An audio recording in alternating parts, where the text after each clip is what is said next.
Welcome, everybody, to another episode of Cabernet and Pray. This is the podcast where we get to drink wine, talk about theology and God and all those things, and just explore wherever these conversations take us. And today's going to be a wild one. We've got a friend of mine that listeners to previous podcasts of mine will perhaps recognize today's guest.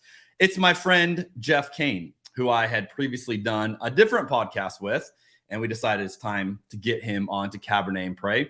A little setup on who Jef is, and if you're keeping track of Jef, it's constantly changing. So this is the latest as of today. Jef would say he's a former Christian, former church staffer, pretty critical of religion these days, but still spiritually curious. He's a freelance illustration and graphic design, animation, part-time barista, lots of things he does.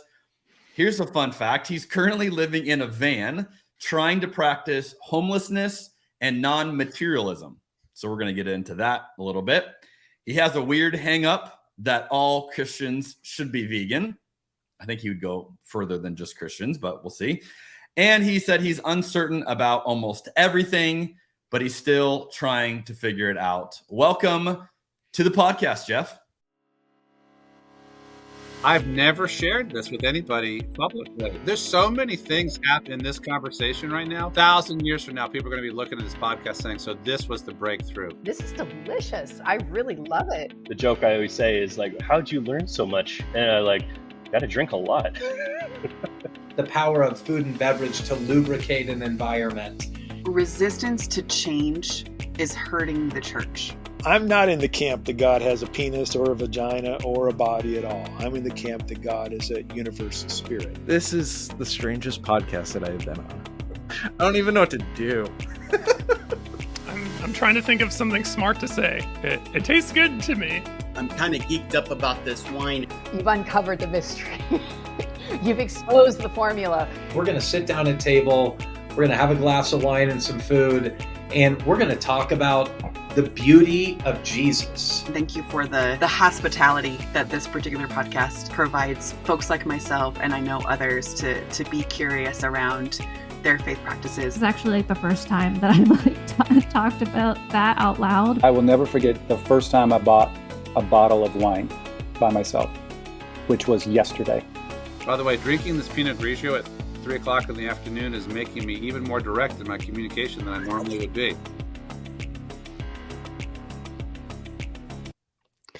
Hello, Jeremy. Thank you for having me. What a pleasure.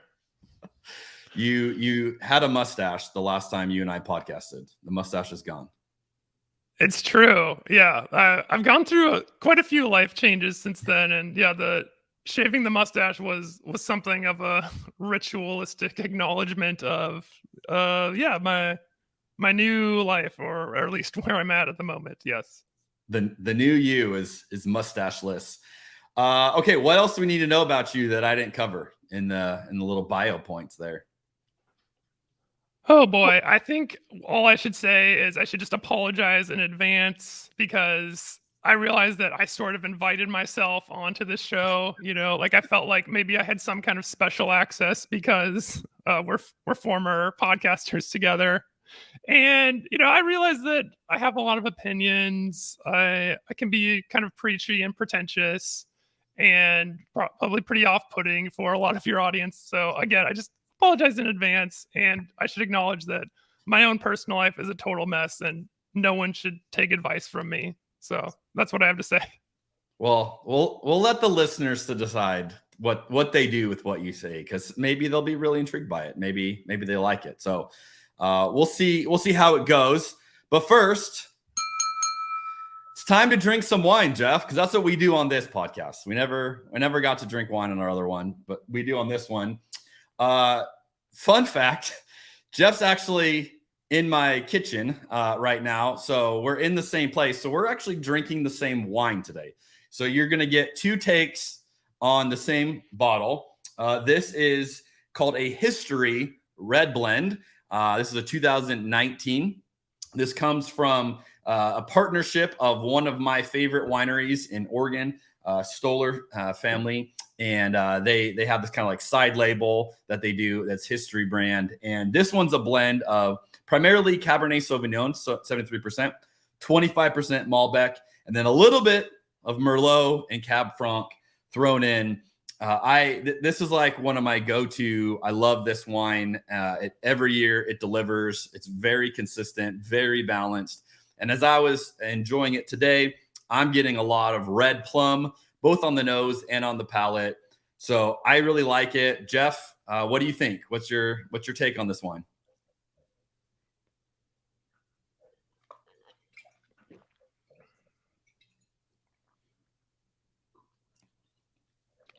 I'm trying to think of something smart to say. It tastes good to me. I think I can detect some of the plum, though it's difficult to say if I'm actually tasting that or if it's just the power of suggestion. You know what I mean? The power of suggestion is a real thing with wine.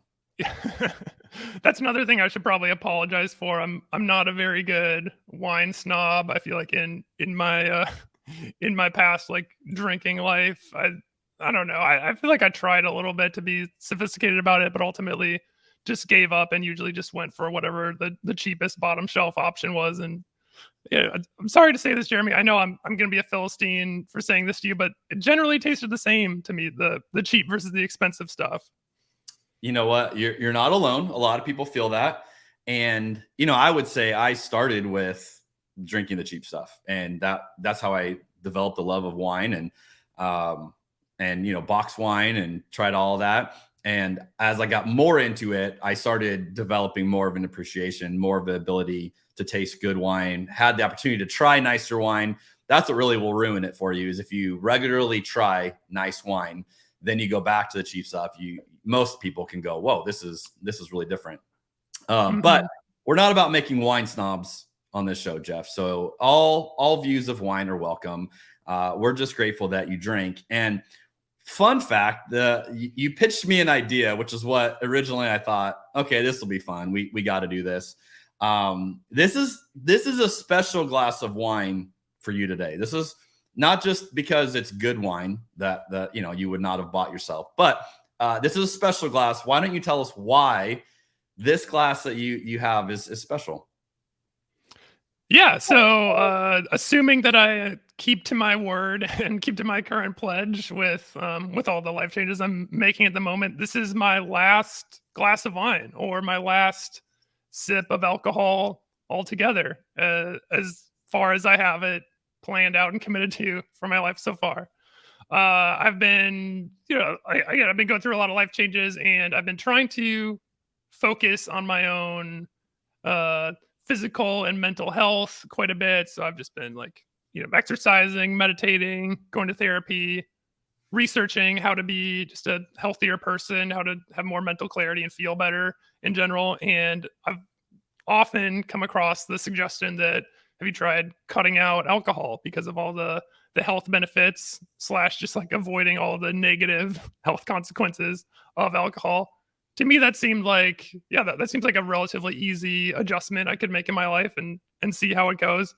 And honestly, Jeremy, you were my one hesitation with that, right? I have a lot of friends who are IPA bros. I have friends who I meet at bars and stuff like that. That seems like that'll be easy enough to just get a water or to get a non-alcoholic beverage, and I can still hang out with those people. But I really wanted to come on your show, and I felt like it would truly be sacrilege to come on the show and talk theology without partaking in wine. So it seemed like the stars were aligning, and I thought maybe I could sort of eventize my last sip of alcohol and call it my last supper, if you will. So that was my idea. I like it. It's funny. I'll have people sometimes will say they'll apologize in a conversation to me that they don't drink wine because they know, I'm obviously pretty wrapped up in the wine scene these days.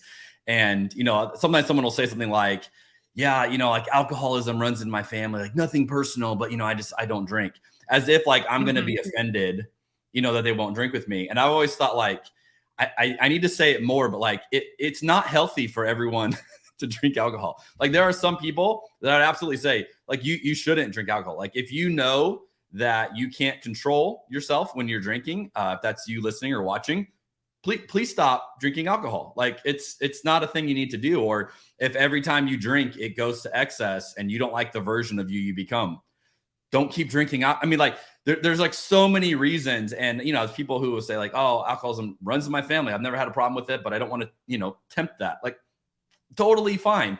And so I think I need to say that enough, you know, just to like remind people, like, I'm not just like everybody should drink more wine. My point is just, I have, you know, experienced a healthy version of it in moderation that I want to invite other people to experience. And for a lot of people, they can, and they experience that, but for a variety of reasons, that's not someone's situation. And so for you, I totally support it.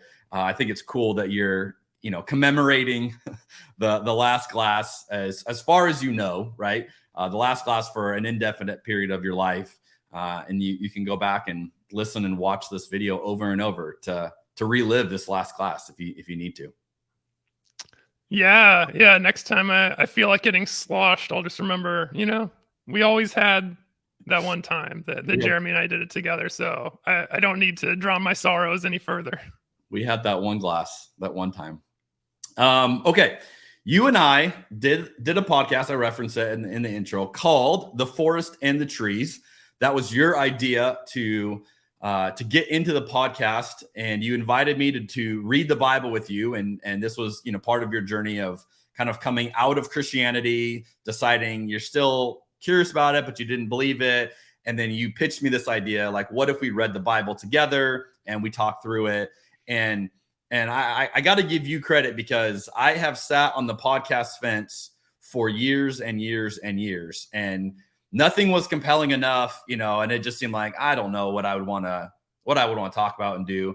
And so we tried that, and we, you know, kind of evolved as we went. We did 2 seasons, if you will, 2 different books of the Bible. And I really enjoyed it. I really enjoyed podcasting, ended up getting a whole bunch of podcasting gear and kind of figuring it out with you, and realized that I really enjoyed it. And so I would say that you're partly to credit for Cabernet and Pray, because I only realized I like podcasting through my experiences with you. So first, just want to acknowledge on record, thank you for giving me the nudge on that. But I'm curious now, a little bit removed from the 2 books that we did. We read through all of Romans, all of the book of Hebrews, and literally chapter by chapter. So pretty in-depth discussion there. What has been your takeaway from that, even up to like today, as you look at that? What was kind of any concluding thoughts or like aha moments for you that you went, I really walked away with this idea? Yeah, thank you. I really enjoyed it too. I definitely don't want to make any promises. I've had a lot of people ask me, not a lot, I've had a handful of people ask me if we're coming back, which I'll say maybe, you know, like for the record, Jeremy and I are still on good terms as far as I know. It was more about like the busyness of life and just the uncertainty about can we go the distance? Can we cover the entire Bible? Which was, you know, my initial ambition with this. Also, I mean, I don't know if Jeremy, you obviously have a brand new podcast.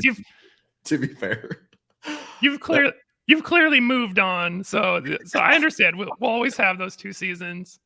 Yeah, I have a lot of takeaways. I enjoyed it so much. It was such a fun experience. I mean, just the technical learning curve of like learning how to like create a podcast and like edit kind of long form video content and audio engineering and, you know, all of the technical difficulties and stuff. That was interesting. And in terms of, you know, sort of like my objections that I came up with for Christianity, the things that I specifically had a problem with, and you would come up with your answers. I always appreciated. You had very thoughtful answers, some more satisfying than others, I must say.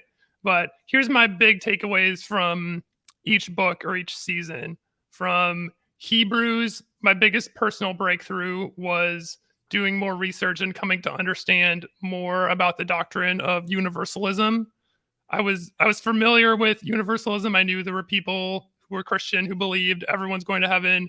But years ago, when I was a Christian and just throughout much of my life, I didn't take it very seriously. And I always thought it was sort of a niche, like kind of a wishful thinking kind of thing. Didn't think it had a lot of scriptural basis. So reading That All Shall Be Saved by David Bentley Hart, and just doing more research and learning that it's actually a much larger and maybe even like a newly emerging or it's getting more traction maybe in the American church as a doctrine. And that was very hopeful to me, because I think that like teaching kids that they're going to hell, or like just instilling the fear of going to hell into people, or using that as a tool to try to convert people is one of the more problematic things about Christianity. So that's a great takeaway. And then from Romans, probably my biggest breakthrough, again, just from doing more research and coming to understand more about how many scholars, both Christian and not, acknowledge the problem of pseudepigrapha, which is to say books of the New Testament that claim to be written by a certain author, specifically the Apostle Paul, that may in fact not be written by the Apostle Paul. And that was a huge breakthrough for me, because it was the most satisfying answer I found for the problem of the more sexist passages, especially in the epistle of 1 Timothy. That was always very troubling for me. I've heard all kinds of explanations for how you can sort of explain that away, and why like it actually is okay for women to speak in church and things like that. And the idea that actually maybe this was not Paul at all, maybe this was just some random guy who was kind of coasting on Paul's coattails, and that's why there's disagreement between 1 Timothy and Romans and other epistles. That was a huge breakthrough for me. Personally comforting for me, and I feel like it has positive implications overall. It still presents a huge problem for the church, because that means they should like throw out certain books of the New Testament, but that's probably not going to happen. So, yeah. That was a very, very extensive answer. Oh, I apologize. I wrote down, you gave me the questions in advance, so I like wrote down my answers so that I have something smart to say. I was enamored listening to that. Like, wow, that's an engaging answer. So on this journey you've been on, you have, left behind most of the things that you used to believe about God. And, you're still, as you even say, you're still figuring a lot of this out. You're trying new things. I'm curious, looking back, was there like an incident that you can trace back and go, this kind of set it in motion for me? Or would you really say, no, it was a culmination of a whole bunch of things over a season? I just think it's interesting to watch you in this journey. And then I'm always curious, like what started that, or what triggered that? Yeah, there certainly are a lot of things. I mean, of course, you, Jeremy, know better than anyone. I have like a laundry list of complaints about the Bible and Christianity, and they definitely like came up at different times throughout my life. But I'll say probably the biggest kind of personal catalyst that really caused me to question my own worldview and my own actions was many years ago, probably 10 years ago at this point, when my sister came out as a lesbian. And I, at the time, was total conservative Christian, 100% believed homosexuality is a sin, and was, trying to navigate that of how can I like love and support my sister, but not support her lifestyle choices, the whole love the sinner, hate the sin kind of thing. And I really agonized about it for a long time. She invited me to her wedding. She's married to another woman, and I ultimately decided not to go, and I've regretted that decision basically for the rest of my life, because I feel like that was a moment where my own worldview, my own Christian beliefs really became real to me, in the sense of these things that I believe actually affect other people and can actually like make me be a worse person, make me be a less loving person. Because the way I see it, I chose my own personal doctrine and beliefs over my love for my sister. And it was just like a real world example to me of how religion can do damage to other people. I've heard you tell that story before, and I think I just appreciate, and I so empathize with that being a determining moment for you of I chose this over my sister, and I think a lot of Christians are even realizing that, where, you know, I've chosen these beliefs or this understanding of these beliefs over people. And, you know, one of the conversations I find myself in a lot these days, and I think more and more people are in this conversation, is like, when our understanding of God or our understanding of the scriptures, when it actually prohibits or hinders us from loving the people in our life, you should pause. You should take a moment and go, okay, why is this belief of mine, you know, creating this separation from you? And, you know, I remember for me, last probably few years, just basically making this like personal statement to myself, like, I'm not going to let any of my understandings of the Bible make me love people less. Like, that's just like a personal thing. So if I find myself hesitant to love someone or show them love, or I can't support, you know, like when I find that, I'm going to really wrestle with that and be very cognizant of it. And so I just appreciate your honesty in sharing that. I think a lot of people can relate, and a lot of people have similar stories of, you know, I made this choice because I thought I was following my convictions on it, and now I look back and go, why? And, you know, you're obviously, you know, trying to make up for lost time and figure it out and not continue to make, you know, those same type of mistakes. One of the reasons that you have decided in this current season to give up stuff and live in a van and kind of choose this lifestyle you're choosing is because of a conversation in the Bible, ironically, that Jesus had with someone, where Jesus told someone to give up all their stuff and to follow him. You put a lot of value in this idea that, you know, and you've referenced it coming from Jesus.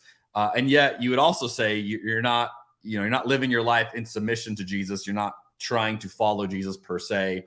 Why do you put so much credit or value in this idea from Jesus if you don't value all the other stuff from Jesus?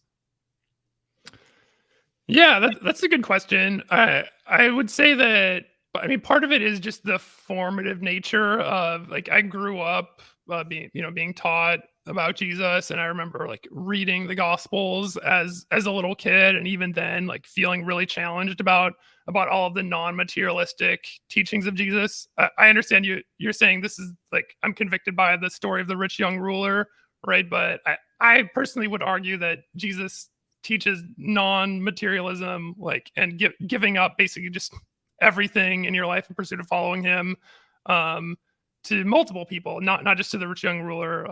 I think he specifically like teaches against having personal wealth, and he talks about like not worrying about like where your clothes, where your food is going to come from.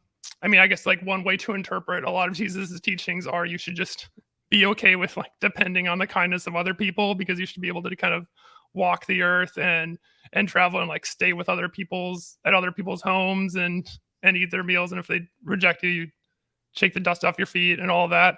I mean, his teachings were always so radical about, leave your family behind, leave your job, your livelihood. He talks about cutting off your hands, gouging out your eyes, becoming a eunuch, which, you know, I'm not currently planning on putting those things into practice in a literal way.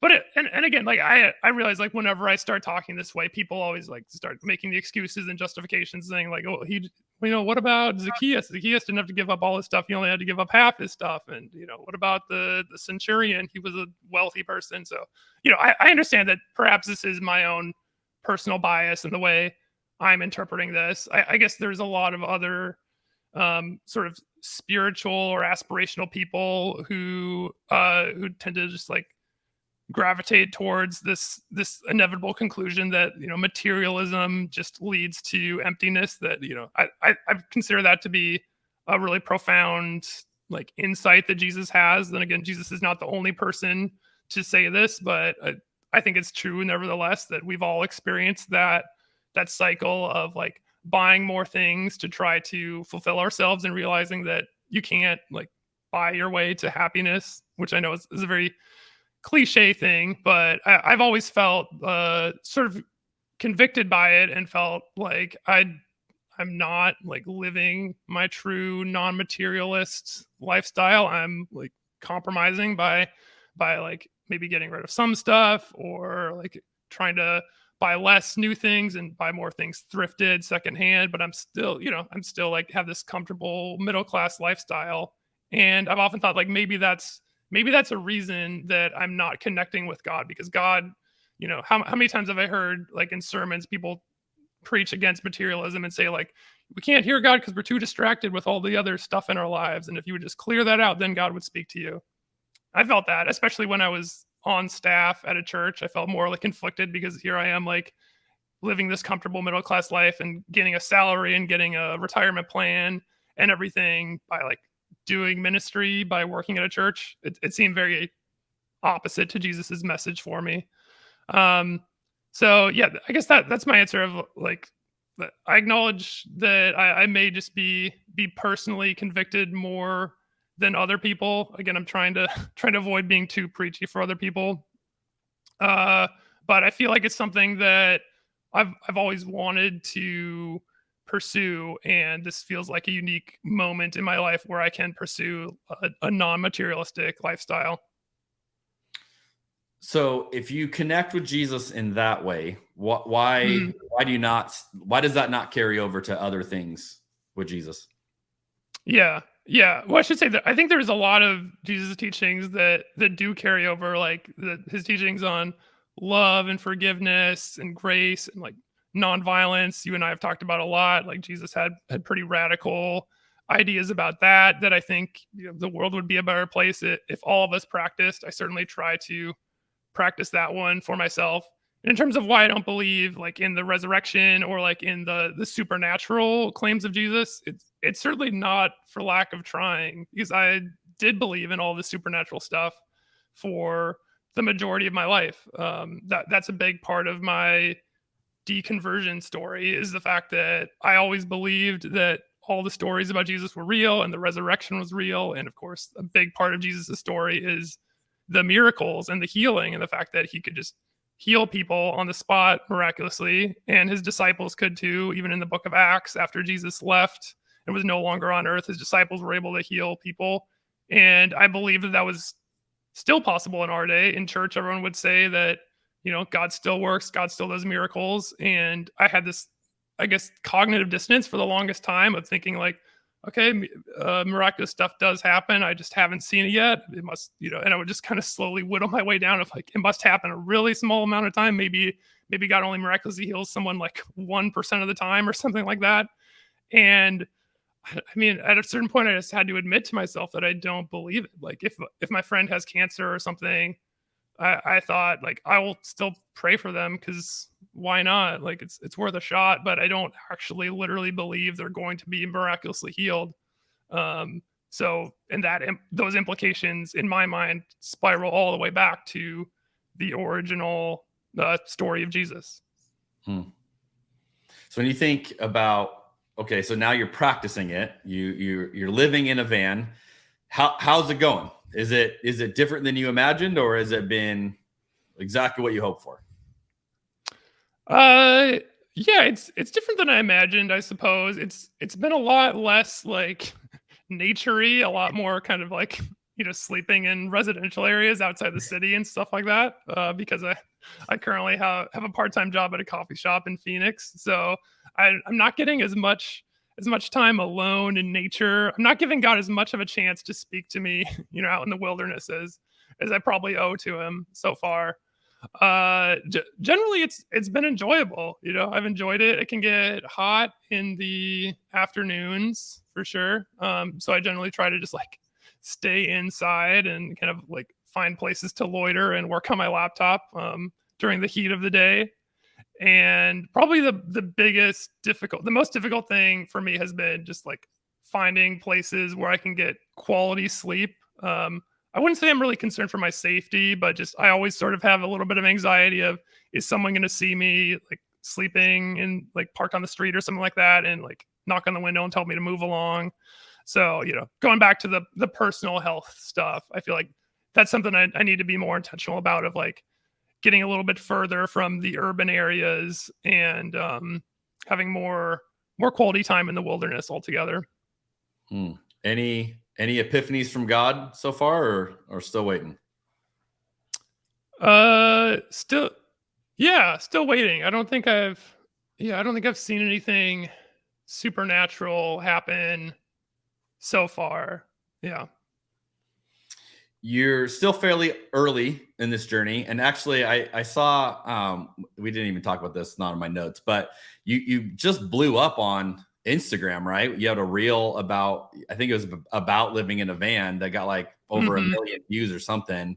So people are definitely drawn to the story of this, drawn to, someone who's doing it, practicing it. As you think about this journey into like homelessness, non-materialism, all these things, has this been fulfilling so far? Like, have you gone, okay, this, we're just this far into it, but I'm really thriving? Or, do you have this like little check in the back of your mind of like, what have I done? Maybe this isn't sustainable. Yeah, that's a good question about whether or not it's sustainable. It seems pretty doable so far, though. Again, I do acknowledge that I'm pretty new to it. And like I said, it's been enjoyable so far. I certainly wouldn't complain or say that I'm suffering at all. I do feel incredibly privileged that I get to like choose this lifestyle. Like I could get an apartment or stay with family or friends or something like that. And because of the nature of my lifestyle, I do spend a lot of time just kind of hanging out at places where people who are truly homeless, not by choice, just because of like the hardships in their own life are hanging out. And I feel a little bit uncomfortable and not even really sure like how to like refer to my own lifestyle, because again, like I feel so privileged to be homeless by choice, whereas other people are dishoused because of their life circumstances. So I don't know. I wish I could say I had some kind of profound insight on that in terms of like how I can like help people or just like be more educated on the homelessness problem. I mean, specifically in Phoenix, because that's where I'm located, but just throughout the country and world, it's a huge issue that's difficult for people to know how to solve. So yeah, it's been interesting. Has it been fulfilling? I don't know. I never feel fulfilled. I didn't feel fulfilled before, and still searching for it. You haven't found it yet, huh? Yeah. Still haven't found what I'm looking for. As preachers love to say. Yeah. Have you? It's got me thinking. Have you connected with other people in that community, the homeless community, or not yet? Not a whole lot. I feel like I haven't like connected that with that many people in the van life community either. Like a little bit on social media and a little bit like when I was traveling cross country and kind of staying on public land, I would like camp at a place where it was like federal land, so you can just like stay there for free. And I would see other people there who were also just clearly living out of their vehicles. So we had some camaraderie there. I had an interaction with where I was sleeping outside of a park, and then in the morning I just went to use the restroom in the park, and another gentleman came up to me and asked, "Hey, are you homeless too?" And so that was kind of a profound moment for me of like, I hadn't like referred to myself as homeless before. So I responded by saying, "Yeah, kind of." And he kind of chuckled and said, "Yeah, kind of." Like, like I've heard that one before. So that's an interesting thing. No, I don't feel like I've made a ton of friends. That I think that's something that I should be more intentional about. But again, I'm kind of like always on the move, kind of trying to never park in the same place twice, so that I don't get caught / don't like bother people too much by parking outside their homes without permission. Do you think other people should do what you're doing? Oh man, probably not. As I said in my disclaimer at the beginning, I truly, this might sound like false humility, but yeah, I don't feel like I'm in much of a position to give life advice at this particular moment in my life. I feel like my life is a bit of a mess right now. So, yeah. Now, one of the things that previous listeners of The Forest and Trees will know all too well, or anybody who follows you for any amount of time, but you are a very passionate vegan as a result of your convictions. Has being a vegan, this is my question to you, has it made you a better person overall? And if so, how? I know you have reasons why you're vegan, but that's not my question. My question is, has it made you a better person? the way you worded that question is so difficult because it seems really gross and problematic to say that, yeah, I'm a better person than you, Jeremy. Yeah. Oh, not than me. obviously. It's not comparative. Mhm. Has it made you a better version of you? Yeah. I'll say that the practice of veganism for me is a way for me to attempt to do less harm. Like I shared on the Forest and Trees a couple times before, like it initially started just not eating meat because of the environmental impact, because I was trying to like recycle and not drive and not like buy consumer goods as much as possible to reduce my environmental impact. And then I learned that the meat production actually produces more emissions than driving a vehicle does. So that was kind of my gateway into it. And of course you're directly doing less harm to animals by not supporting the slaughter of them. And the health benefits are, I say, generally overall positive for a vegan diet. Of course, it doesn't have to be because Oreos are vegan. There's all kinds of processed, unhealthy vegan foods. But yeah, generally, I think that veganism is a way for me to try to do less harm to the environment, to animals, and to my own body, hopefully. You stated in your bio intro that I quoted that you are uncertain about almost everything, which I thought was quite a phrase. But as I started that phrase, I thought, well, but you're very passionate about veganism, and you don't seem remotely uncertain about that. Is this your main passion now, or do you have others? Yeah, I have a lot of passions, but in terms of like morality issues and ethics, I think this one is just the most clear and straightforward. I'll quote again Gabrielle Zevin: "This life is filled with inescapable moral compromises. We should do what we can to avoid the easy ones." I think that, of course, there's so many problems in this world with war and human violence and exploitation and things like that. I like many people have been like trying to keep up with the news about everything going on in Israel, Palestine, for example. And part of me feels like, oh, I should speak up and like have something to say about this. I've been silent because I honestly don't even know like how to address it. Like the base part of me thinks like I should just say like I condemn all violence, just no more fighting. Let's everyone stop the fighting. That even that seems like too simplistic and naive and like probably not helpful right now. Just like gun violence on our own country, I guess, like, I practice that by just not being a gun owner myself, I suppose. I think it'd be great if all of us were not gun owners, but so maybe I should be more outspoken about that. But with doing harm to animals specifically, it's kind of a unique situation because it's something that almost everyone does every day over and over again and feels almost no remorse for. So I personally believe that like if we want to be people who are making peace, who are making the world a better, more non-violent place, like the best way to do that is to begin by practicing peace and non-violence. And I think by doing something that you can do like right now, today in your own life, by just choosing what you eat for your next meal, you can actively choose to practice non-violence. And I think that extends beyond just the animal kingdom to the humans in our lives as well. You don't seem uncertain about almost everything, Jeff. I mean, again, like I feel like so many of the moral issues in our world are much more complex, and this is an easy one for me.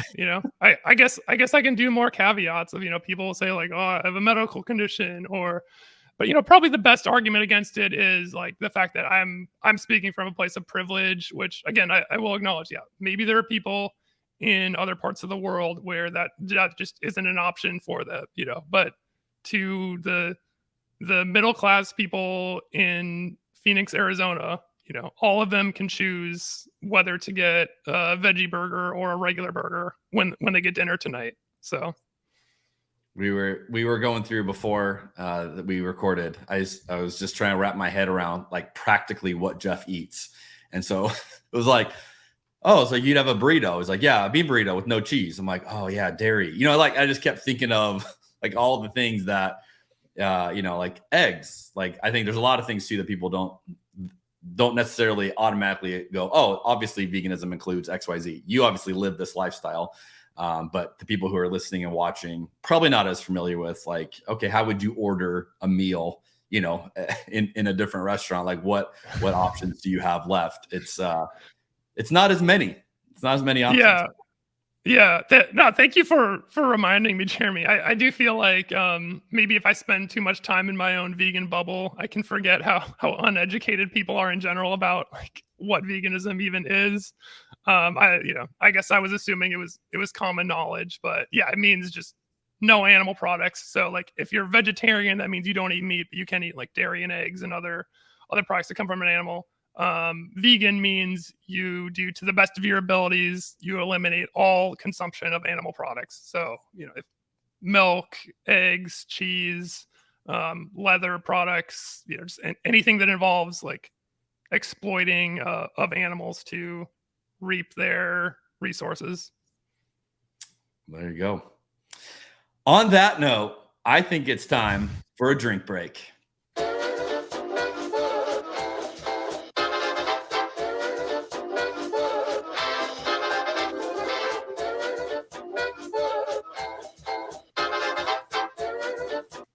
All right, Jeff, we're going to do a hard pivot. After veganism, I'm going to go to wine. Whenever I do a drink break, I always ask the guest, I would love to hear a story about an incredible wine experience you've had. I already at this point in the podcast, I have received quite a diversity of answers to this question. And so I never know what I'm going to get.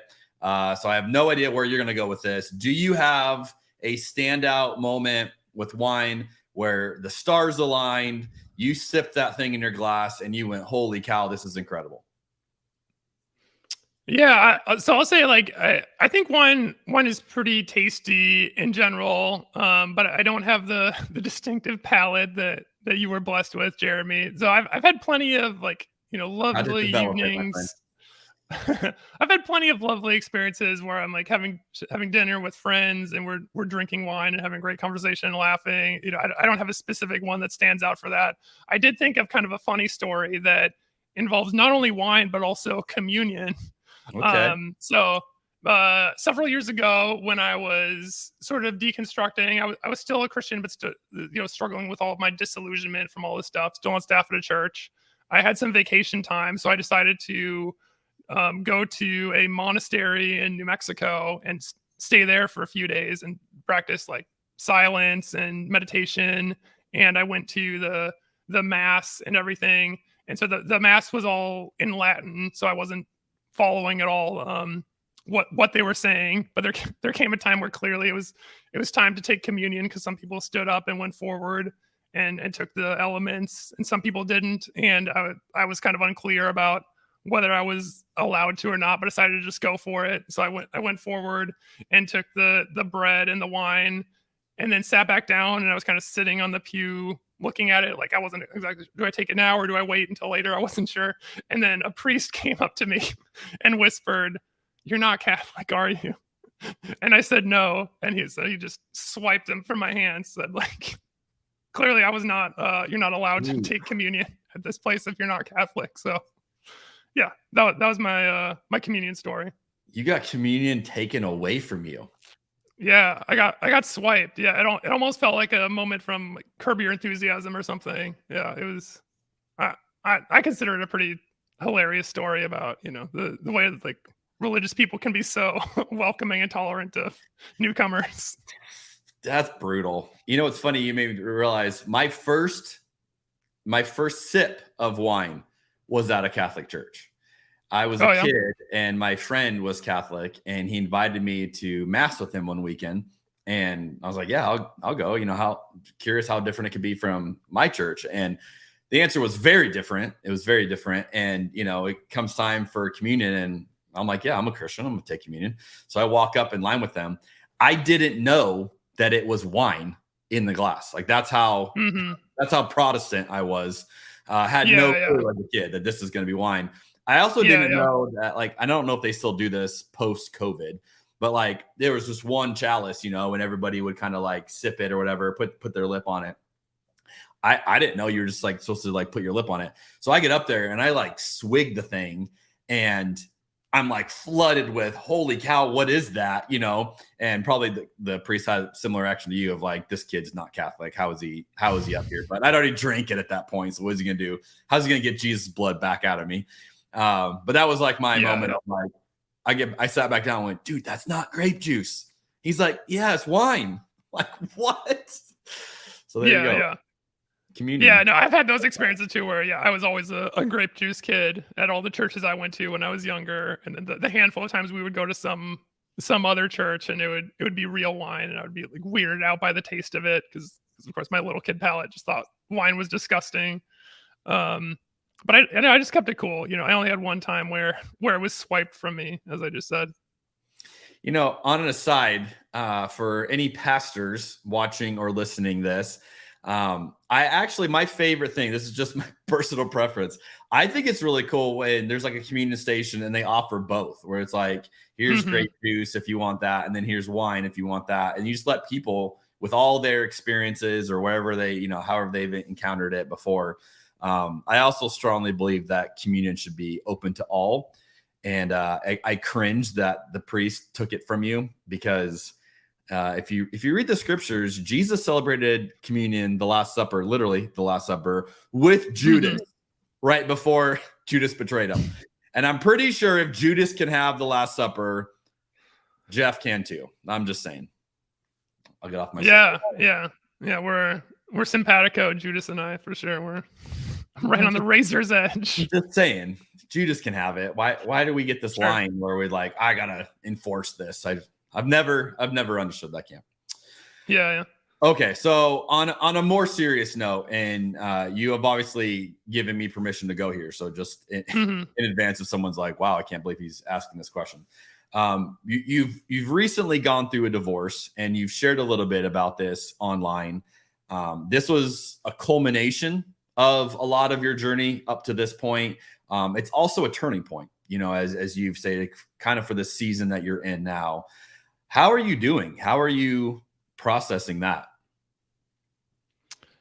Yeah, I mean, emotionally, it's been really awful. You know, it's very much still raw. It's been about 2 months at this point, and I'm predicting it's going to be many months of grieving, years, probably the rest of my life to some extent to go. Yeah, it's really sad. I feel all kinds of like shame and self-doubt about it. I mean, this goes back to my initial caveat about like, don't take advice from me. My personal life is a mess. I feel like it sort of taints all of my preachiness and all of my opinions and all my thoughts about all kinds of things that I've chosen for my life. I guess I should say it for the record. It's not like I like just left the marriage because I like wanted to live in a van so bad. That certainly was part of it. Was my wife and I had different values and all that. There were a lot of differences that I'm not going to get into, but I'll say that, you know, because of that circumstance, I felt like I need to take this opportunity because I no longer have like the responsibilities of marriage to live this like non-materialistic lifestyle that I've always kind of thought about and felt like I didn't have the opportunity to before. But again, yeah, it's awful and I feel terrible about it. And as I said, I'm going to therapy. That's the reason that I'm decided to quit drinking, because I've been in a pretty sad and lonely state generally. And I've heard other stories of people who've turned to alcohol when they are sad and lonely. And that's a pretty dangerous combination. So I'm just trying to preemptively avoid that kind of problem in my life. And yeah, that's where I'm at with it. Well, I appreciate you sharing that. You know, obviously a marriage is two people, takes two people. We don't need to speak on behalf of your wife, but from your point of view, you know, I'm just curious, you've changed so much, you know, from who you were when you got married. Do you look back and think, you know, there's so many things I would have done different and maybe it would have played out different? do you think maybe I never would have gotten married if I was who I am now? Like, how is that with the journey you've been on to try to make sense of that? Or do you just feel like this is the inevitable end that it was always going to run? Like, how do you kind of process all that in light of your own growth and change? Yeah, I think about it all the time, and it's really difficult because I feel like our thoughts can be so deceptive and so easily biased. And I mean, this is something that I'm like talking to my therapist about all the time, for sure.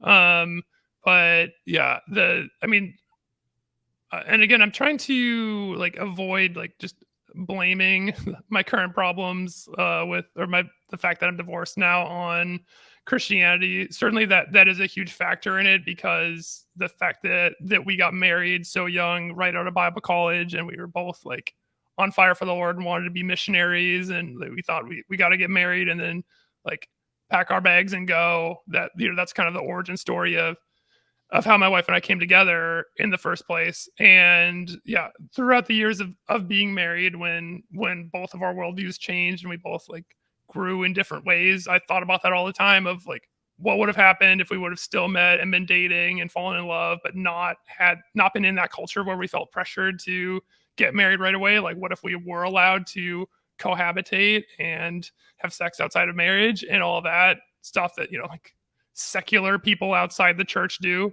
Would we still be together now? Would we have broken up earlier? Because it's easier to break up than it is to get divorced when you're already in the marriage covenant.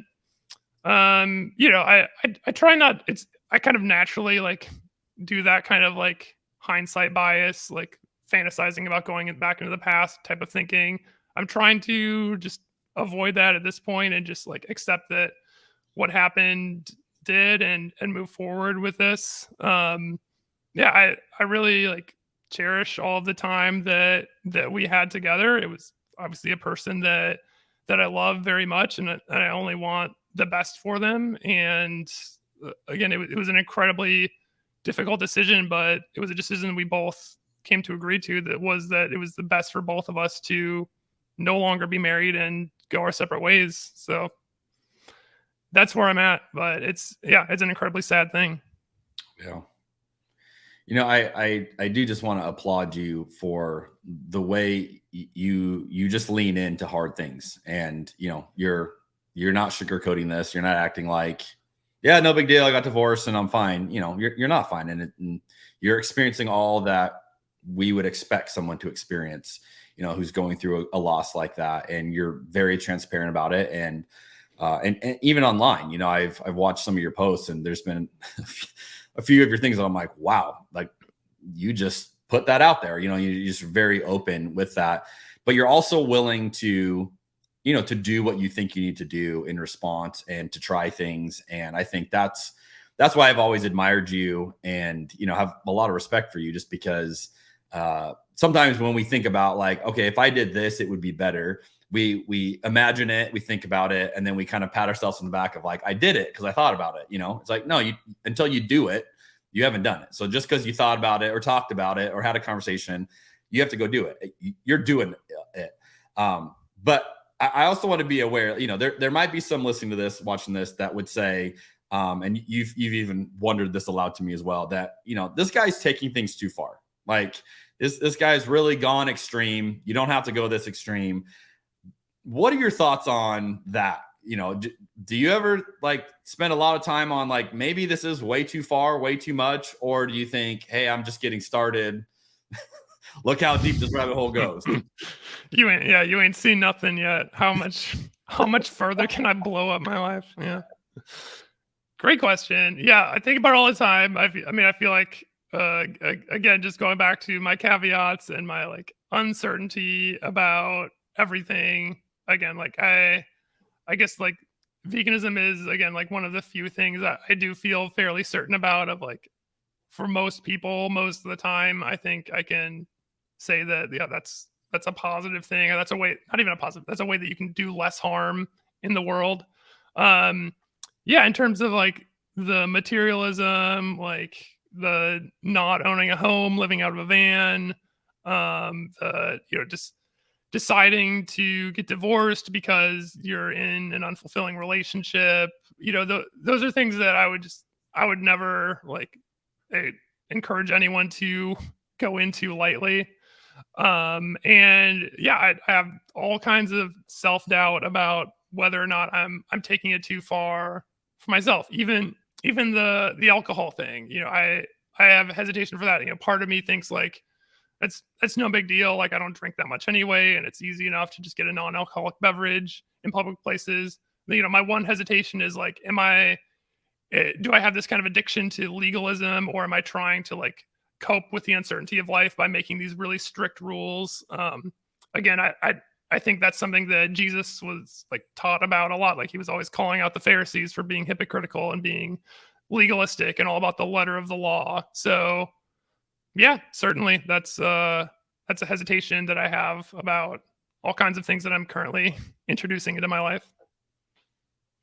Now, sometimes this is another thing I find interesting about you. You will attend church services from time to time, and you and I would periodically talk about experiences you had or a church you popped into. Whenever you go, though, as best I understand it, you don't take communion. And even though we've talked about some older communion stories in your life, tell us why. Why do you, even if you pop into church these days, why do you not take communion? Yeah, the reason I go to church sometimes is just because I find it interesting. Again, like that was why I wanted to start the podcast, and why I again invited myself onto your podcast here, was like I really enjoy having these conversations with people. I'm really like fascinated with Christianity. Again, like I feel like it's possible that I've just been like, it's sort of like permanently broken my brain, and I'm gonna be stuck having these conversations for the rest of my life. But who knows? But I really enjoy kind of like the variety of different interpretations. That was something I learned on the Forest and the Trees, was like, as I was researching these different questions, you had your answers, but the stereotype is true that if you ask 10 different pastors the same theological question, you'll get 10 different answers, or possibly more. So I enjoy that process of kind of like sampling and seeing how different people like interpret the same scriptures and stuff like that. The reason I don't partake in communion anymore is because I still just cannot stomach the doctrine of blood atonement, blood sacrifice. I know that you and I like went back and forth on that for a long time, and I made a video on YouTube that's an hour long of us talking about it with several different passages throughout Hebrews. And I've re-listened to it. I've revisited it several times, and I've listened to other theologians give their explanation for it. And I just don't get it. It doesn't make sense to me. It doesn't make sense how this is a good thing that we should celebrate, in terms of, as far as I understand, the idea of communion is like a celebration or a recognition of Jesus' sacrifice. Like the fact that he suffered and shed his blood so that we can be forgiven is something we're supposed to continually remember. And yeah, it just doesn't sit well with me. It seems like a bad, barbaric, disgusting thing. So I'm going to give a little plug here. As of the time you and I are recording this, episode 7 has not posted. But episode 7, I have already recorded at the time of this recording. So episode 7, I get into what's called mimetic theory. And my guest goes into a really interesting explanation for the atonement based out of mimetic theory that I actually would be curious your take on, because it was a different kind of angle than even I have thought of it. And so I've always fascinated, you talk about all the different answers that pastors give. You just look at atonement theory alone. There are so many different ways of thinking about it, explaining it, understanding it. And, you can read books and books and books on atonement theory alone. And so if you're listening to this and you're like, what the heck is atonement theory? There's a whole explanation of why did Jesus have to die and how do we make sense of that? And, Jeff's saying none of them resonate with him. But Jef, you're gonna have to check out episode 7 after I post it, and I'll be curious your thoughts on that. Okay, so I definitely will. I'm excited to listen. Yeah, awesome. Let's take a look at Christianity. Take a step out, 30,000 foot view. not the church, we'll get to that next question, but just Christianity, let's say in America, what do you see as some of the main issues facing Christianity from your point of view? The answer I put down is like probably the biggest problem is the uncertainty of whether or not God exists. Like I feel like if God were to show up and like do something about so you're talking about America, so like let's say like if God were to show up and like stop gun violence from happening anymore because of all the thoughts and prayers that we've offered to him, that would be a huge win for Christianity in my mind. I know it's like kind of unfair to bring up the problem of evil of like if God is all good and why do bad things happen, but I guess for me, there's all kinds of ethical questions with Christianity, or like are we taking the Bible too literally, or are we being too fast and loose with the Bible? But I mean, ultimately the main problem is like it just starts with the issue of like whether or not God exists in the first place. And for me personally, I know most of your listeners won't resonate with this, but for me, it doesn't seem apparent that he does. So yeah. Or she, yeah. Or, it, the force, whatever. The force. It could. Okay, as you look at now the church in America specifically, what do you see as the main issues facing the church, the way we understand church? Yeah, I mean to go back to my personal story with the anti-LGBTQ persuasion, again, like I've read the Bible, so I understand like why the church is anti-homosexual, because I think like certain passages of scripture are pretty explicitly anti-homosexual. I do think it's fascinating that the church is so hung up on trans issues at the moment. I don't really see much biblical precedence for that. There's not a lot of stuff in the Bible that says you can't change genders the way there's like passages in the Bible that say you shouldn't like have gay sex.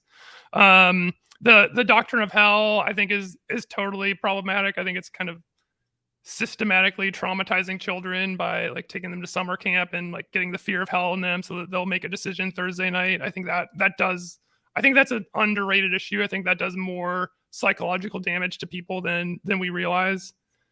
And I'll say the dependence on money, the way that they ask people for money and say that this is an obligation. This is something you have to do. You're giving money to God. It's all God's anyway, so you need to give 10% of it to us, I think is manipulative. And theologically, it makes no sense to me. It doesn't make sense why God would need to use human currency to achieve his goals. Why can't God just make church happen miraculously? So those are my big three issues. So that's a spicy hot take. I like it. Oh, thank you. What's a problem that you're trying to solve in your world right now? Yeah, for me personally, I'm trying to have more positive interactions with other homeless people, like we talked about a little bit before. I think there's a lot of people that are just like nice and gentle and easy to talk to, but there's also a lot of people who clearly have some kind of mental problems they're dealing with, and some people who seem to be like violent potentially, or just like ranting and screaming uncontrollably. And I kind of instinctively like have a fear of people like that, because I'm not sure if they're going to act out violently if I try to approach them or something. And that's something I feel very conflicted about, because again, going back to like what would Jesus do, it seems to me that Jesus has such an empathetic heart for the poor and the people who are disenfranchised and the people who everyone else is like the untouchables in society. And so when I see someone like that kind of like on the street, I feel bad for them. I wish there was something I could do to help them. And I feel like the fact that I have this fear of even approaching them is a problematic thing on my part. So that's a personal problem I'm kind of working through at the moment. That's good. What's something you're excited about right now? Travel, #van life. I feel like, initially I had kind of all this excitement, like when I got rid of all my stuff and when I bought a van, and I was going to kind of just like travel around aimlessly and just like sustain myself doing freelance work. And I, because of kind of weird circumstances, I ended up getting this job at this coffee shop and kind of decided that I'm going to take some time to just sort of lay low, kind of survive the winter here in Phoenix while the weather is nice, and kind of figure out what I want to do next. Because again, like I could like get an apartment and stay in the Phoenix area long term, but I kind of want to avoid that as much as possible. So I think I might just kind of travel freely or do some kind of seasonal work or something like that. So yeah, I'm excited for the future of that. Anything you want to plug for our audience? Anything that you're working on? You're obviously an amazing creator, designer, illustrator. A lot of people who know you obviously will know that. But if our audience is listening to like, this guy's fascinating, what can they do to follow along or to keep up with you? Yeah, thank you for saying that. I mean, you can follow me on social media. I'm at Jef Caine, Jef, Jef with one F, just on all the social medias. And jefcaine.com is my portfolio, like website with my illustration, graphic design stuff. I feel like I need to lean more into like the creative art side of myself more. I feel like I've been leaning a lot more on kind of the self-expression, exploring my own feelings, making videos about lifestyle and stuff more recently, which I don't know. I feel like I'm losing like the creative side of me or something like that. So I need to practice more of the art stuff. So follow me for that. Pastors who are listening or fellow Christians who are not vegan, I wanted to like put out my definitive argument on why all Christians should be vegan before this episode aired. So I've got that on my YouTube channel. For years, honestly, I know it's like a niche hot take that like literally no one cares about and everyone just rolls their eyes at, but for me it was kind of a personal obsession of like I had these arguments in my head, and I kind of fantasized about what if I was given the opportunity to like speak at a church or something like that and just spring like a 45-minute presentation on people. And I guess eventually I came to accept that that's probably not going to happen. So I'm just going to like make a YouTube video about it. So it's just a resource for people if they're curious. I ended up being able to edit it down to 3.5 minutes. So, it's not a very long video. Pretty punchy. If you're curious. So yeah, so I'll plug that. That's, I'm at Jef Caine on YouTube. So you can watch that video if you're curious. Nice. I would love to attend a vegan sermon that a church says, yes, here you go, Jef. Here's the pulpit for 45 minutes. Talk about veganism. That would be, I don't know. I would just come for the reactions. That would be awesome. Yeah. I mean, if you want to see the reactions, you can like look at the comments on my social media. Cause I posted like kind of the short, like 1-minute version of just the first argument basically. Which again, like that might've been a terrible decision, just like being needlessly divisive, and no one really cares about my opinion on these things anyway, but I've got to speak my truth, Jeremy. No, I don't know. I mean, I guess I got a lot of likes. Most of the comments were people who disagreed with me, but again, that's good. That's reasonable. That's what social discourse is for, right? Well, Jef, dude, I appreciate you. It is great to check in with you. I think we're going to have to do this again and just periodically check in, see where you're at, where your van life has taken you, what new things you've cut out of your life, and how it's all working for you and what it's producing. And you're kind of, to me, like I don't mean this condescendingly, but like a walking experiment. Like what happens if you try that? It's like I watch you and it's like, I don't know, I'm gonna see what happens to Jef. Like it's just fascinating to follow someone who's trying these things and being transparent about the experience, the good and the bad, and you do a great job of that. So thank you for taking the time to drive your van over to my place and drink that final glass with me. So cheers to you, to a memorable glass that you can remember as being documented in this episode for a long time, and wherever your van takes you in the road ahead. So thank you from all of us. And To all the listeners and watchers of Cabernet and Pray, thank you guys for being a part of this. Hopefully this was an enjoyable conversation for you as we get to explore Christianity and wine through all different aspects. We'll catch up with all of you next time.